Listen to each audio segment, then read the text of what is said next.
Hey guys, welcome back to Everyday Off-Road. Today we're going to be mounting bead locks. We've got 37s here, and we're going to be mounting our new KMC 17-inch bead lock wheels into these 37-inch Ditto trail grapplers, so stay tuned.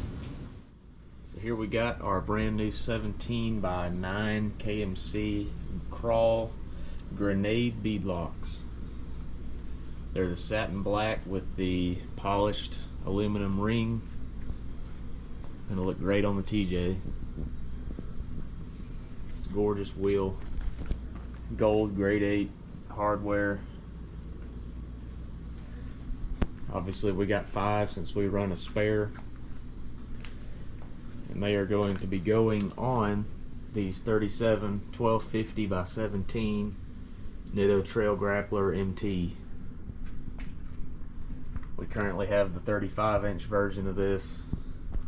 We love them, would never run anything else other than the Trail Grappler. First thing you're going to want to do, get your wheel, and they come with 4 bolts holding the ring onto the wheel itself. You're going to want to remove the ring so we can get it into the tire. These aren't super snug. They just put 4 bolts in here for transportation.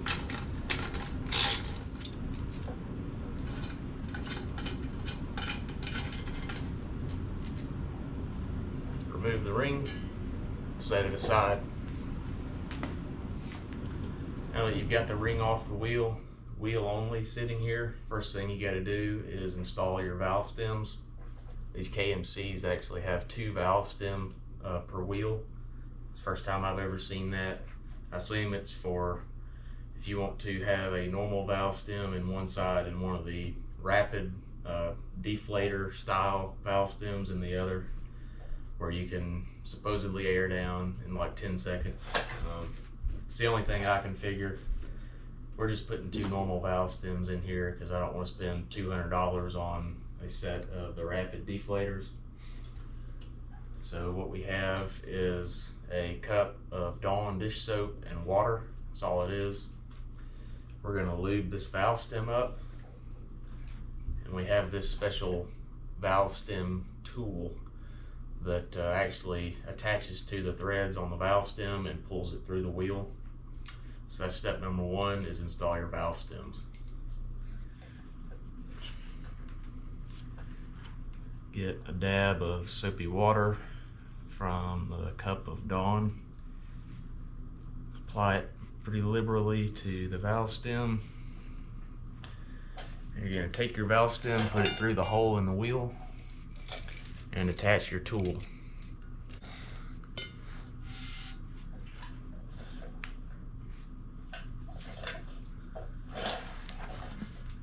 Now take your tool and just pry up, and it snaps into place.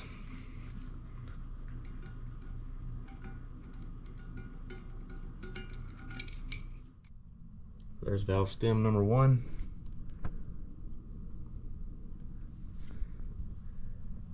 On to the second one. Alright, now comes the real part, actually putting the wheel inside of the tire. To do this, there are several different ways. If you watch different videos on YouTube, you'll see several different ways.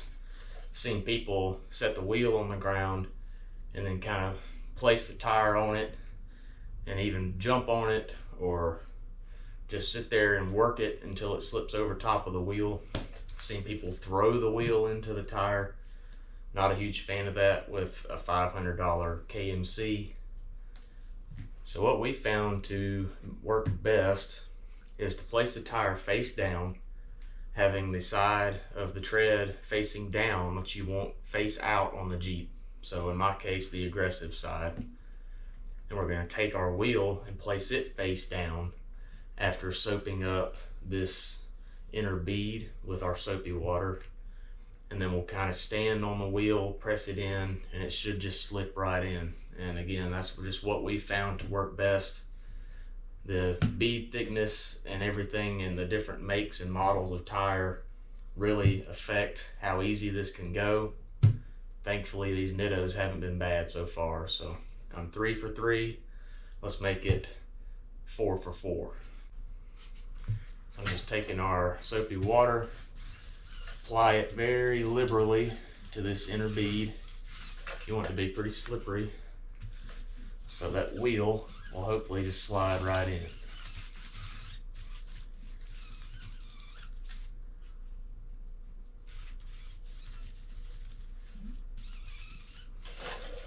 Let that soak a minute, and then we're actually going to apply again. In the meantime, I haven't talked about what we want to do for balancing. So actually got some counteract balancing beads that we're going to try on these. I'm not going to go into crazy detail on exactly how these work. Basically, this is what it comes in. It's a pack of 14 ounces of little tiny balancing beads from Counteract. I think they've kind of become the leading manufacturer for this technology. It's a tiny little pack of beads that theoretically offset the heavy spot in the tire once you start moving. And this allows you to mount and balance wheels and tires yourself at your house. A lot of people have had good luck with them. There are several bad reviews on them, so we're going to try them ourselves. See how we like it. Comes in a bag again. Once you throw the bag in the tire and start moving on the road, the bag is designed to break, and then all these beads will navigate to the opposite side of the heavy spot of the tire to theoretically balance your tire. So all you do with these, literally just going to throw them in here. Once we get moving, they'll break open and get where they need to go.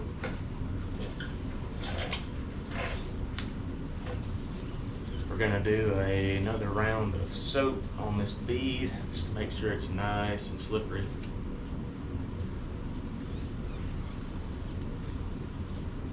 We're going to grab our wheel. Like I said, we're going to go face down. We got both valve stems in, we've got the balancing beads in, so we're good to go. Place it face down, and then all we're going to do is get up here, give it a little bit of force. Goes right in. It's that easy. So now we're going to take our wheel and tire combo. Got a nice high quality 5-gallon bucket from Harbor Freight. Just going to lay this down on top of here, and it's going to be the workstation for the rest of this video. Alright guys, so this is what we're looking at right now. We got the wheel mounted in the tire. As you can see though, we've got some work to do on setting this front bead. You want the entire tire to look like this. This bead needs to seat down behind this wheel. As you start to come up this way, you can see that it's not seated. So the best way to do this is with a flathead screwdriver. Go through, kind of pry up on this tire, go back, and let it seat down behind this bead on the wheel. After that, we'll be ready for the ring to go on. Like I said, we're just kind of forcing this tire over the bead. These nittos have been really great so far. I've seen people struggle with this, have to use 3 or 4 screwdrivers and 2 people to get this bead to seat, and that has not been the case for us. It's been pretty straightforward so far. It's what you get buying a high quality tire like Nitto. I think that's truly part of it. Everything they make comes really round, well made. Now we're going to get a rubber mallet, kind of go around, tap all the way around this just to make sure it's fully seated before we start installing the ring.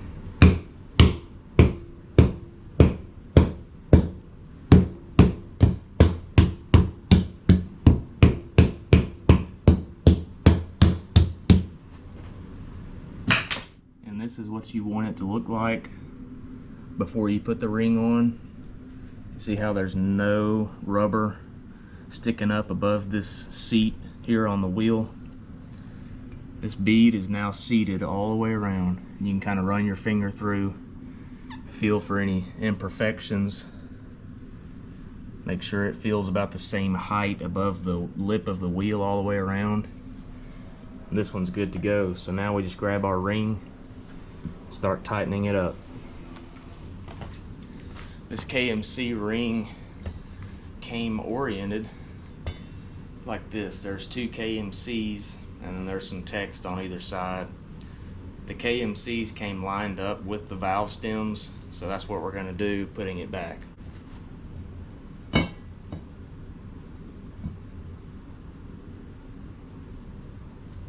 Now begins the fun process. There's 24 bolts that come on the KMCs. Racelines and some other brands have even more than that.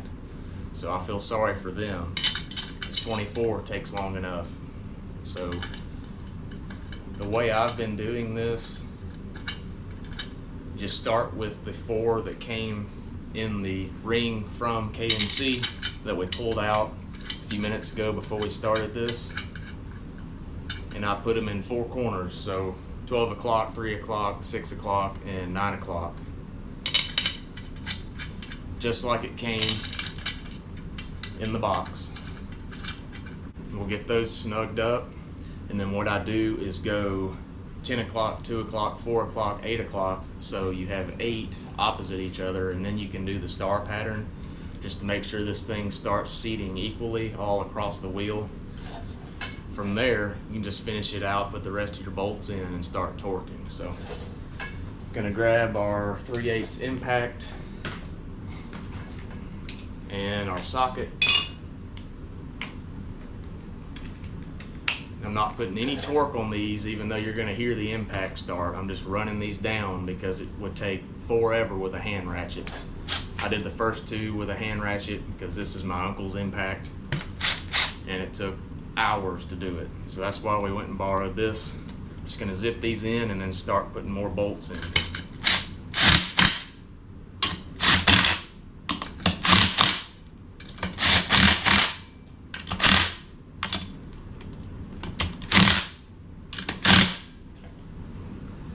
Got a bolt and a washer for each hole. Should have 24 total. 20 in the box and then 4 came in the wheel. It's important to put all of them in. You don't want to miss any, because these hold the torque on the ring, which therefore keeps the air pressure inside the tire. So you don't want to piecemeal this together. You want to take your time, do it right. So far, we're 3 for 3. All of my other 3 that are sitting right behind the camera there have not lost any air. And I've had them done now for 3 or 4 days. So.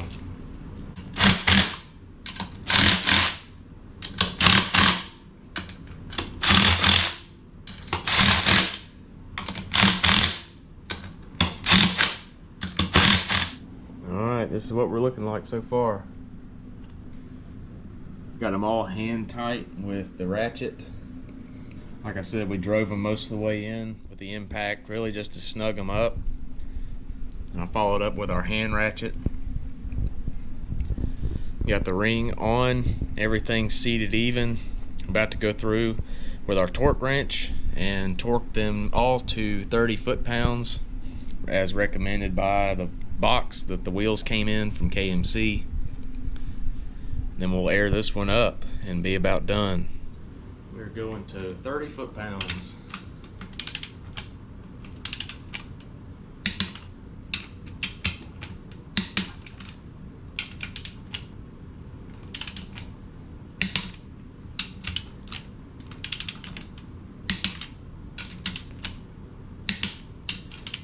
This is the part that takes a minute.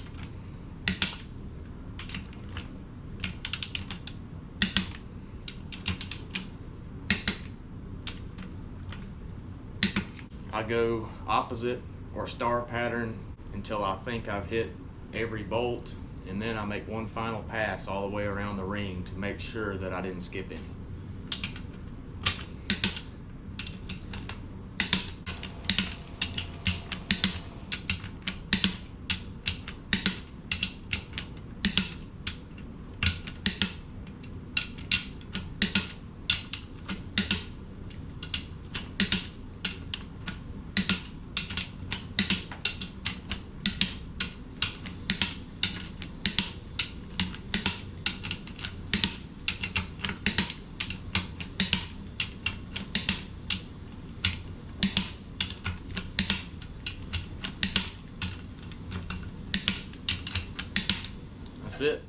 Now as you can see, the front side is nice and seated, everything's flush, the ring's good.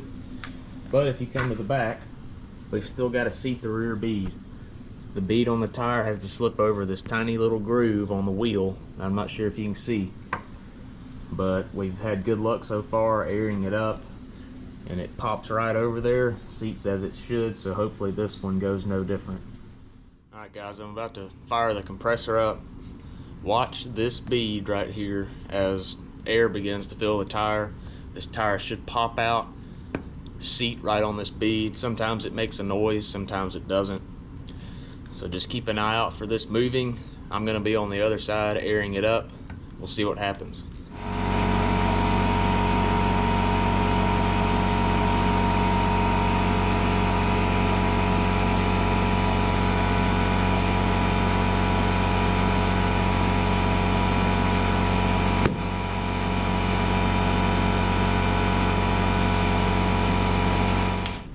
Alright guys, well there you have it.